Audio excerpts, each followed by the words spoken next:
Sir मेरा question ये है कि आरपीएस आपने चूज किया या फिर आपको रैंक के हिसाब से नमस्कार सर। के तो किसी से भी सलाह लेते तो एक बात बोलते कि पहले कोई छोटी जॉब ले लो, हाँ। उसके बाद आरएएस। मटेरियल कैसे फिक्स किया? मटेरियल फिक्स हो जाएगा, अभी देखना।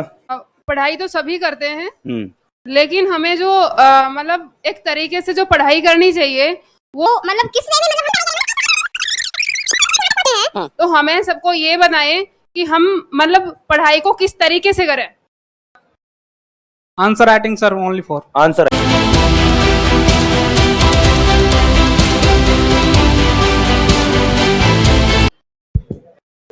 पहले कहां से शुरू करें? स्ट्रेटेजी से। तो मेरे बारे में बताऊं, देखो मेरी स्ट्रेटेजी लेकर के आप क्या करोगे? मेरी स्ट्रेटेजी वो मेरी अपनी है, आप लोगों की स्ट्रेटेजी आपकी अपनी है। You do your best. जो स्ट्रेटेजी आप बनाओगे वो आपके लिए सबसे बेस्ट होगी। नेवर फॉलो, किसी को फॉलो मत करो, किसी को भी मत करो फॉलो। हम यहां आपको सुनाने आ रहे हैं, तो हो सकता है कुछ ऐसे एक्सपीरियंसेस होंगे जिससे आप सीख सकते हो, but you can do better. जो हम कर रहे हैं उससे बेटर आप अप्रोच कर सकते हो, क्योंकि जिस पोजीशन में, जिस कंडीशन में, जिस सिचुएशन में मैं था, मुझे नहीं लगता आप होगे, या जिस सिचुएशन को आप लोग फेस कर रहे हो वो जरूरी नहीं मैंने फेस की हो सकता है ना। कई के साथ फाइनेंशियल क्राइसिस हो, किसी के साथ मेंटल प्रॉब्लम्स चल रही हो, किसी की फैमिली में कोई दिक्कत हो, किसी के कोई रिलेशंस में कोई दिक्कत हो। तो हर आदमी की प्रॉब्लम एक जैसी नहीं होती है, तो हर प्रॉब्लम एक जैसी नहीं होती, तो उसका सोल्यूशन भी एक जैसा नहीं होगा। इसलिए स्ट्रेटेजी आप पर्सनली किसी की फॉलो करोगे तो मुझे नहीं लगता उससे कोई बेनिफिट आपको हो पाएगा। आप अपनी स्ट्रेटेजी खुद बनाओ। अब कैसे बनाओगे वो देखो। पहली चीज होती है, जैसे मैं कई सारे क्वेश्चंस को क्लब करूंगा यहां, जैसे कहां से शुरू करें? यहां से शुरू कर दें क्या? ये वाली है ना, ये मेरा फेवरेट है। ये छोटी जॉब ले लो।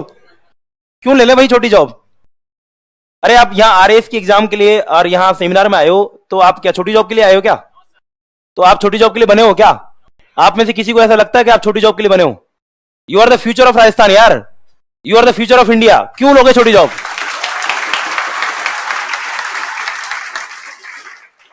जब आप पूरा देश संभाल सकते हो, जब आप पूरा राजस्थान संभाल सकते हो, तो आप एक हल्का क्यों संभालोगे? आप एक तहसील क्यों संभालोगे, या एक ऑफिस ही क्यों संभालोगे? तो भाई आप बने हो बड़ी जॉब करने के लिए, टॉप मोस्ट जॉब करने के लिए, राजस्थान की टॉप मोस्ट जॉब करने के लिए, इंडिया की टॉप मोस्ट जॉब करने के लिए, और वही करना है और उसी की तैयारी करनी है। ठीक है। एक कहावत है, कहते हैं कि you aim for the stars and you will definitely reach the moon. आप तारों पे निशाना लगाओ ना यार, तारों पे पहुंचने की कोशिश करो। वहां नहीं पहुंचोगे, गिर के चंद्रमा पे जाके गिरोगे। तो ये छोटी जॉब वोटी जॉब आती रहेंगी, है ना। ये छोटी जॉब के चक्कर में नहीं पड़ना है। आई होप मैं आंसर दे चुका हूं बहुत छोटे शब्दों में। क्लियर है क्या? छोटी जॉब के बारे में सोचना ही नहीं है। छोटे आप लोग ना हो ना, आपकी सोच छोटी है, आपके सपने ऊंचे, आपके काम ऊंचे, आपका कॉन्फिडेंस भी उतना ही ऊंचा होना चाहिए। Now I will share my experience. ये छोटी जॉब के चक्कर में बहुत कुछ घाटा हो जाता है भाई। I was 21 years old when I was selected as a sub inspector in CISF। 21 years old जब पहली जॉब मेरी लगी थी। आई वॉज डैम कॉन्फिडेंट कि मैं डेफिनेटली कोई भी सिविल सर्विसेज में, या तो आरएएस में या यूपीएससी में मैं क्रैक कर जाऊंगा। उस टाइम मैं डैम कॉन्फिडेंट था इस बात को लेकर के। मेरे दोस्त कहा करते थे कि यार ऐसे नहीं होता है, और गांव में भी कई बार आप लोग जैसे गांव की बातें करी थी, तो मैं भी गांव से बिलोंग करता हूं। मैं बहुत स्पीडली मैं तो नहीं बोल रहा हूं, सुनाई दे रहा, सबको समझ में आ रहा है ना। तो गांव में भी लोग कहा करते थे कि अरे ऐसे थोड़ी हो जाता है कुछ भी, हम लोग 4-4, 5-5 साल से तैयारी कर रहे हैं, ऐसे नहीं होता कुछ भी।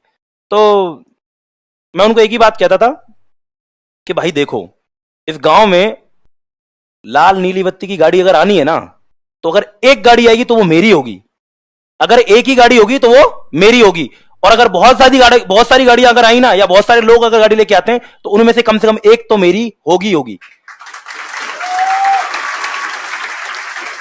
तो ये वाला कॉन्फिडेंस आपको रखना है अपने अंदर। ठीक है। ये पॉजिटिव एटीट्यूड आपके अपने दिमाग में सेट कर लेना है बिल्कुल आज से ही। ये माइंड में लेकर के कभी एग्जाम मत देना कि पहले प्री देके देख लेता हूं, प्री होता है कि नहीं। प्री हो जाएगा, फिर मेंस के बारे में सोचेंगे, फिर मेंस देके देखेंगे, फिर इंटरव्यू तक पहुंचेंगे। ये नहीं सोचना। पहले दिन से सोच लेना कि you have to crack your interview and you have to go to your training centre, OTS या SCM रीपा जिसको बोलते हैं, वहां पहुंचना है आपको। सीधा सीधा है, ये दिमाग में क्लियर रखना है पहले से। ठीक है। चलो, तो छोटी जॉब का हो गया क्लियर भाई? ठीक है। नहीं सोचना कहीं भी, ठीक है। तो पहली जॉब मेरी सीआईएसएफ में सब इंस्पेक्टर लगी थी। 2.5 साल मैंने मेरी जिंदगी के खराब कर लिए भाई वहां, ये समझने में कि मैं मेरे पोटेंशियल के साथ गलत कर रहा हूं। मैं सोच रहा था कि जॉब के साथ कंटिन्यू करेंगे, यहीं से रगड़ते रगड़ते रगड़ते रगड़ते तैयारी कर लेंगे और हो जाएगा, ठीक है। लेकिन 2.5 साल के बाद मुझे यह बात समझ में आई कि नहीं, आप या तो अपने सपनों को मार दो या अपने सपनों को जीने के लिए उड़ान भर लो। और दैट मोमेंट, उससे पहले मैं एनएसजी में भी रह के आया था कुछ दिन, तो दैट मोमेंट मैंने डिसाइड किया कि मुझे यहां से रिजाइन कर देना चाहिए, और मैंने रिजाइन कर दिया।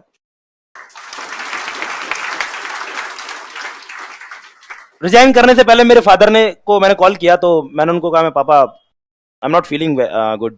क्या हुआ? कि मेरे पापा आर्मी से रिटायर्ड है। तो उन्होंने कहा कि क्या बात है, क्या हुआ? मैं कहा पापा मुझे ये जॉब नहीं करनी है। कि क्यों, क्या बात है भाई, क्या प्रॉब्लम है? कि बस मुझे लगता है कि मैं मेरे पोटेंशियल के साथ ठीक नहीं कर रहा हूँ और मुझे यहाँ से निकलना है। तो बोले तू क्या चाहता है? मैं कहा मुझे जॉब छोड़नी है और छोड़ के मुझे तैयारी करनी है। कि तुझे लगता है कि सब इंस्पेक्टर जैसी जॉब छोड़ करके तू आगे, तेरे ऊपर कितना प्रेशर होगा? पीयर प्रेशर बहुत ज्यादा होता है ना, यार दोस्तों का, फैमिली का, या अपने जो सोसाइटी का बहुत प्रेशर होता है। तो तुझे लगता है कि तू आगे जॉब ले लेगा?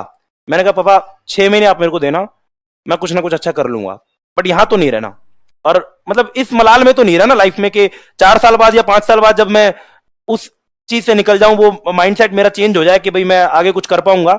उस मलाल में नहीं रहना कि मैंने कुछ किया नहीं। तो आई वॉन्ट टू ट्राई, मैंने ट्राई किया और मेरे पापा ने मुझे बोला ठीक है, okay do what ever you want, ठीक है। तो रिजाइन किया, रिजाइन करके आया। उसके बाद मैंने 2 चीजें साथ में रखी। पहला, मैंने एसएससी को फोकस रखा क्योंकि मैं पहले से एसएससी में सेलेक्टेड था। तो एसएससी सीजीएल क्रैक किया। फिर एसएससी में एक ट्रांसलेटर वाली जॉब निकलती है, ट्रांसलेटर कम हिंदी प्राध्यापक करके निकलती है, जेएसटी, जूनियर हिंदी ट्रांसलेटर जिसको बोलते हैं। तो वो क्रैक किया। और उसके साथ ही राजस्थान में भी जब तैयारी शुरू कर दी, तो चूंकि मैंने बीएड पहले से कर रखा था, तो मैंने टीचर वाला जॉब भी क्रैक कर लिया था। तो 3 जॉब मेरे पास हो चुकी थी। अब मेरा फ्यूचर सिक्योर था, अब मुझे किसी चीज की टेंशन थी नहीं, ठीक है। तो उसके बाद फिर एक ही सपना था, ये साइमल्टेनियसली चल रहा था क्योंकि आरएस की प्रिपरेशन शुरू हो चुकी थी, तो ये साथ में चल रहा था। मेन फोकस इसी पे था। वो सब यकीन मानो, मैंने not a single time, I never tried, never prepared for SSC और अदर एग्जाम। मैं जो यहां पढ़ रहा था, जो यहां के लिए सीख रहा था, जो यहां फॉलो कर रहा था, बस उसी को मैंने वहां अप्लाई किया और वहीं ऐसे ही हो गया। बस वो टीचर वाले एग्जाम के लिए मैंने कोई अलग से कोई मेहनत नहीं की। जो यहां आरएस के लिए पढ़ा था, बस उसी को मैंने बेस बनाया और उसी के बेस बना करके आगे चीजें बढ़ाई थी, वहीं से हो गया था, ठीक है। तो छोटे सपने नहीं रखने, बड़े सपने रखने। मैंने नुकसान किया, मेरा 2.5 साल 3 साल मेरे खराब हुए, वो 2.5 साल वो खराब हुए, प्लस 3 साल इस प्रोसेस में। ये जो प्रोसेस लंबा होता है, 2018 की वैकेंसी 21 में जाकर के लास्ट में आपको ज्वाइनिंग मिल रही है, तो लगभग 3 साढ़े 3 साल जो खराब हो गए थे, तो वो ये लगभग 7 साल जो है, आप उससे पहले प्रशासन में आ चुके होते तो आई थिंक ज्यादा एनर्जी होती, ज्यादा जील होता, ज्यादा उत्साह से काम कर पा रहे होते, राइट। तो आई थिंक ये कंप्लीटली कवर कर चुका हूं मैं। कॉन्फिडेंस कैसे मेंटेन करना समझ गया ना भाई। आप छोटी जॉब के लिए नहीं बने हो, राइट। अपने आप रहेगा क्या कॉन्फिडेंस? रहेगा, अपने आप रहेगा, ठीक है। दूसरा, ये स्ट्रेटेजी पे बात कर रहे थे अपने ना यार। देखो, अपना ना एक टाइम बना लो खुद। आप लोग से बेटर कोई नहीं जानता कि आप किस टाइम पे बहुत अच्छे से पढ़ाई करते हो, या आपका दिमाग ना किस टाइम पे बहुत ज्यादा अच्छा चलता है। आप लोगों से बेटर नहीं जानता कोई, ये है ना। किसी का हो सकता है कि सुबह पढ़ने का अच्छा मन करता है, किसी का हो सकता है दोपहर को अच्छा पढ़ने का मन करता है, किसी का हो सकता है रात को पढ़ाई अच्छी होती है। तो फाइंड योर सूटेबल टाइम, अपना टाइम जो फाइंड आउट करो और उस टाइम के अकॉर्डिंग पढ़ाई करो भाई। जिसको रात को पढ़ने का मन है तो रात को पढ़े, वो दिन में सो ले। जिसको सुबह पढ़ने का मन है वो सुबह पढ़े, वो रात को सो ले। ये आपको खुद को सेट करना पड़ेगा पहले तो टाइम। दूसरा, ये वाला जो क्वेश्चन था क्वालिटी और सॉरी किधर गया, टाइम और क्वालिटी वाला। 8 घंटे मैम ने किसी ने पूछा था, 8 घंटे पढ़ते रहे या लगातार पढ़ते रहे, क्या करें? नहीं, कुछ नहीं होता भाई, ऐसा नहीं करना है। जब आपका मन कर रहा है कि पढ़ना है तो पढ़ना है। जब आपका मन कर रहा है कि आज मूवी देखने जाना है और 3 घंटे खराब करने, तो करने, बेशक करने, बिल्कुल करो भाई। कर लोगे क्या? कर लोगे, मैं बताऊं क्यों। देखो, 3 घंटे मूवी देखने का मन कर रहा है, नई मूवी आई है एवेंजर्स, और 3 घंटे मूवी देखने का मन कर रहा है, मूवी देखने गए नहीं, यार दोस्त चले गए, वहीं दिमाग लटका रहेगा। अरे यार मैं भी देखा था, ठीक रहता। और गलती से वही उन यार दोस्तों ने बाई चांस जो स्टेटस डाल दिया ना, अरे वाह नाइस मूवी, तब करा दे रहा पानी। कोई मतलब नहीं, 3 घंटे में कुछ नहीं करने वाले तुम। लेकिन एक बात याद रखना, जब 3 घंटे जा रहे हो ना, तो इस दिमाग को पहले समझाना बेटा अब तो मजे कर ले तू, 3 घंटे जो मजे करने की जो बात तूने बोली है, मैंने तेरी बात मान ली, लेकिन इस बात के लिए तैयार रहना कि इन 3 घंटे की भरपाई भी मैं तेरे से ही करने वाला हूं। इन 3 घंटों का जो मैंने यहां पे जो वेस्ट किया है ना, इन 3 घंटों की भरपाई भी मैं तेरे से ही करने वाला हूं। ये पहले से माइंड सेट करके रखना, आप इसको समझा के रखना पहले से।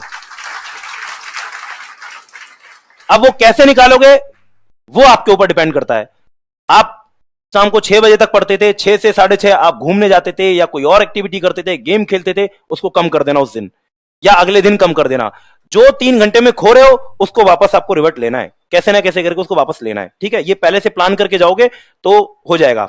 दूसरा, टाइम और quality, always quality, never time. कभी जरूरत ही नहीं टाइम की। जिस दिन आपको ये फील हो जाए कि यार आज मैंने पढ़ लिया यार, अब सफिशिएंट है, आज ठीक है, मजा आ गया, बस मजा आने वाली चीज है। मजा आज जब जिस दिन आएगा ना, उस दिन आपको खुद को फील होगा कि यार सच में आज मैंने कुछ किया है। और जब तक वो फील नहीं हो रहा ना, तब तक पढ़ते रहो यार, टाइम मत देखो। 2 घंटे में मजा आ गया ना तो छोड़ दो पूरा दिन, मजे करो फिर। लेकिन अगर 10 घंटे में भी नहीं आ रहा ना तो 12 घंटे बढ़ाओ फिर उसको यार, 14 घंटे बढ़ाओ उसको, लेकिन मजा आना चाहिए आपको। जिस दिन पढ़ोगे, आप मोस्टली लोग तो शुरू कर चुके होंगे, जिस दिन पढ़ोगे ना यार आपको खुद को फीलिंग आएगी, वो अलग वाला कॉन्फिडेंस लेवल अलग होगा उसका। आपने जैसे माना कोई टॉपिक सेलेक्ट कर लिया कि मुझे आज पॉलिटी में प्रेसिडेंट पढ़ना है पूरा, तो जब प्रेसिडेंट खत्म होगा ना तो एक अलग ही अचीवमेंट वाला जो है ना, एक खुशी होती है, एक सेंस ऑफ ऐसे होता है कि यार जॉय होता है कि हाँ यार आज का टारगेट तो पूरा हो गया। तो वो आना चाहिए। वो जब तक नहीं आएगा तो कितना ही टाइम कर लो, कोई मतलब नहीं है उस बात का। और अगर आप सिर्फ बुक लेके बैठे हो 8 घंटे 10 घंटे बैठे हो, कोई फायदा नहीं है भाई, कुछ नहीं फायदा।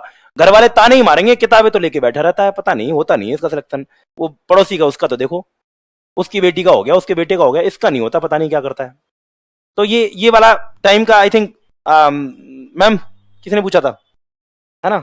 तो टाइम नहीं, ऑलवेज क्वालिटी, ठीक है। टारगेट बना लो, अपने छोटे छोटे टारगेट्स बनाओ, छोटी छोटी चीजों में खुशियां ढूंढो। कैसे ढूंढोगे?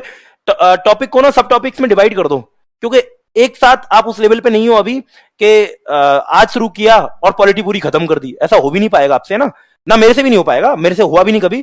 तो टॉपिक्स को डिवाइड कर दो, छोटी छोटी चीजों में डिवाइड करो, सब टॉपिक्स में डिवाइड कर दो। पॉलिटी के सेक्शंस बना दिए, है ना, और या किसी एक टॉपिक को छोटे छोटे टॉपिक्स में डिवाइड करके और उसको उसके अलग सेपरेट नोट्स बना दिए कि मुझे इस वाले पार्ट को ऐसे पढ़ना है, इस वाले पार्ट को ऐसे पढ़ना है, इस वाले पार्ट को ऐसे पढ़ना है, और उस एक एक पार्ट को कंप्लीट करते जाओ। और आपका सिलेबस आपके साथ हमेशा होना चाहिए, ऑल टाइम आपका सिलेबस आपके साथ होना चाहिए, और उसको रंग दो यार। मतलब आप में से कई लोग ऐसे हैं क्या जिनको साफ सुथरी किताबें पसंद है क्या कोई ऐसा है? एक ही है भाई अपना, ये तो विरला आदमी है भाई, है ना। देखो साफ सुथरी किताबों से कुछ नहीं होगा यार, इनको रख के लेके कहां जाओगे? कहीं काम आएंगी क्या आपको बाद में? तो दूसरी ले लेना यार, है ना। आप जो किताबें हैं ना, उनको रंग देना है, उनको ऐसे फील करा देना कि यार आपने कुछ किया है। एक बार ब्लू पेन से कर दो, एक बार रेड से कर दो, एक बार ग्रीन से कर दो, एक बार पेंसिल से कर दो, रगड़ दो उसको, उसके ऊपर लिखो यार, लिखो उसको, ऐसे फील कराओ कि यार आपने कुछ किया है। क्योंकि जब पहली बार आप पढ़ोगे उसको तो आपको थोड़ा सा लगेगा यार ये मैंने पढ़ा तो है, याद नहीं आ रहा, बात अलग, लेकिन मैंने पढ़ा तो है। फिर दूसरी बार फिर पढ़ोगे आप उसको, और दूसरी बार पढ़ोगे तो आपको दिखेगा कि यार ब्लू पेन भी है, रेड पेन भी है इस पे, इसका मतलब है कि 2 बार पढ़ चुका हूं मैं इसको यार, ठीक है। तीसरी बार फिर पढ़ो उसको, और यकीन मानो 3 बार आप करने के बाद में चौथी बार करोगे ना, आपको पेज नंबर तक याद रहेंगे, और आपको जगह याद रहेगी कि आपने ये वाली चीज यहां इस कॉर्नर में लिखी। हो सकता है वो पर्टिकुलर जो कंटेंट है वो शायद आपको याद ना रहे, लेकिन आपको ये याद रहेगा हाँ यार उस वाले पेज पे लिखा तो था यार, ऊपर उस कॉर्नर पे लिखा तो था कुछ, ठीक है। करो यार, रंगो, कॉपियों को रंगो, किताबों को रंगो खूब अच्छे तरीके से, नोट्स को रंगो खूब बढ़िया तरीके से, उनको रिच करते चलो, ठीक है।